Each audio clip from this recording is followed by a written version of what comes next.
எல்லா ஜனத்திற்கும் மிகுந்த சந்தோஷத்தை உண்டாக்கக்கூடிய நற்செய்தியை உங்களுக்கு அறிவிக்கிறேன் என்று கர்த்தராகிய கிறிஸ்து என்னும் இரட்சகர் உங்களுக்காக தாவீதின் ஊர் என்று சொல்லப்படுவதான பெத்லகேமில பிறந்தார். நாம் வாசிக்கிறோம், நமக்கு ஒரு பாலகன் பிறந்தார், நமக்கு ஒரு குமாரன் கொடுக்கப்பட்டார், கர்த்தத்துவம் அவர் தோளின் மேல் இருக்கும். பிறந்தவர் யார் என்று சொல்லப்படும் போது அவர் அதிசயமானவர், ஆலோசனையின் கர்த்தர், வல்லமையுள்ள தேவன், நித்திய பிதா, சமாதான பிரபு. அல்லேலூயா. அவர்தான் என்று பிறந்தவர் யார் நாம் வாசித்தோம். எதற்காக அவரு பிறந்தார்?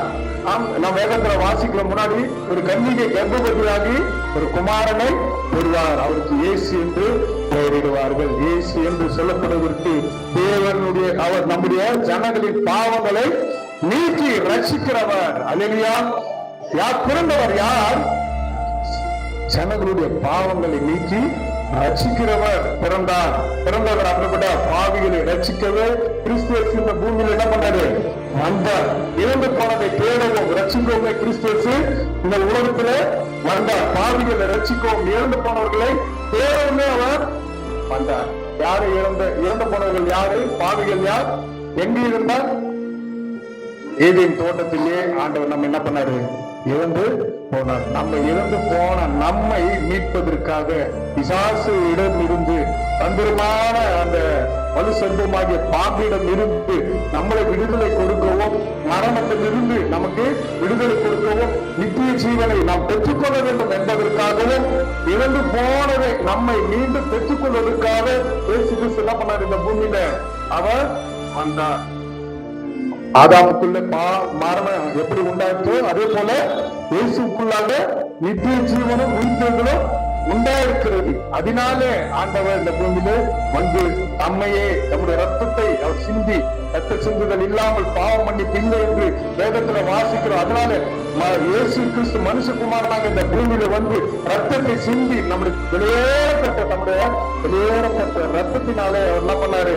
ஒரே நேரம் பலியாக எல்லா ஜனங்களுக்காக பலியாக தம்மை ஒப்பு கொடுத்து பாவ மன்னிப்பை நமக்கு என்ன பண்ணாரு?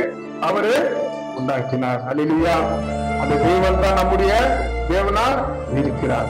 எதற்காக என்று சொன்னா, ஏன் இதெல்லாம் சொன்னா, ஆண்டவருடைய விருப்பம். வசனம் கூட கீழே இருக்கிறது, எல்லா மனுஷரும் ரட்சிக்கப்படுவோம், சத்தியத்தை இருப்பாருங்க,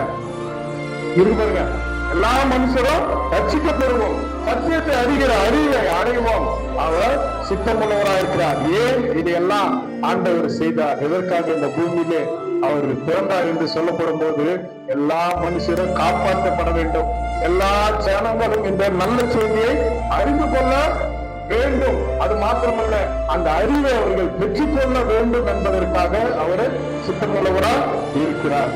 ஆனா ஏன் எவ்வளவு நாட்கள் இந்த மாதிரி நான் இருக்க வேண்டும்? எவ்வளவு நாட்கள் நாம காத்திருக்க வேண்டும்? ஏன் இந்த தாமதம் என்று நம்முடைய வாழ்க்கையில நாம் நினைக்கலாம்.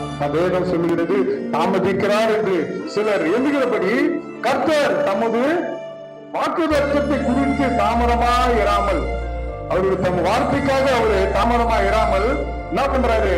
ஒருவரும் கெட்டு போகாமல் என்ன பண்ணாம்? ஒருவரும் கெட்டு போகாமல் எல்லாரும் மனம் திரும்ப வேண்டும் என்று விரும்பி அவர் என்ன பண்றாரு? நம்மில் நீதிய பொறுமை உள்ளவரா இருக்கிறார். ஏன் ஆண்டவர் லேட் பண்ணிட்டே இருக்காரு? அந்த ஜீவனை கொடுக்க வேண்டியதானே, அவருடைய வருகை அமைய வேண்டியது தானே, அவர் அந்த காரியத்தை செய்ய வேண்டிய காரியத்தை செய்து முடிக்க வேண்டும், செய்ய வேண்டியதுதானே நம்ம நினைக்கலாம். ஆண்டவர் ஏன் தாமதம் பண்ணி இருக்கிறாரு? எல்லா ஜனங்களும் மனம் திரும்ப வேண்டும், ஒருவரும் கெட்டு போகாமல் எல்லாம் மனம் திரும்ப வேண்டும் என்று அவர் என்ன பண்றாரு? நீதிய பொறுமையாக காத்து கொண்டிருக்கிறார். அல்லேலூயா. அந்த தேவனை நாம் அறிந்திருக்கிறோம், தெரிந்திருக்கிறோம், நம்முடைய வாழ்க்கையில ருசி பார்த்திருக்கிறோம். வேதத்திலே சங்கீதக்காரர் கூட சொல்ற, கர்த்தர் நல்லவர் என்பதை ருசித்து பாருங்கள், அவர் மேல் நம்பிக்கையா இருக்கிற மனுஷன் பாக்கியவான். அவரை ருசி பார்த்து அவர் மேல் நீங்கள் நம்பிக்கை வைத்து மனம் திரும்புவீர்கள் என்று சொன்னால் நித்திய ஜீவனை பெற்றுக்கொள்வோம். அல்லேலூயா. அந்த நித்திய ஜீவன் உண்டென்றும் அதை எல்லாரும் பெற்றுக்கொள்ள வேண்டும் என்பதற்காக இயேசு கிறிஸ்து இந்த நாளிலே மனிதனாக இந்த பூமியிலே அவதரித்தார், பிறந்தார். அல்லேலூயா.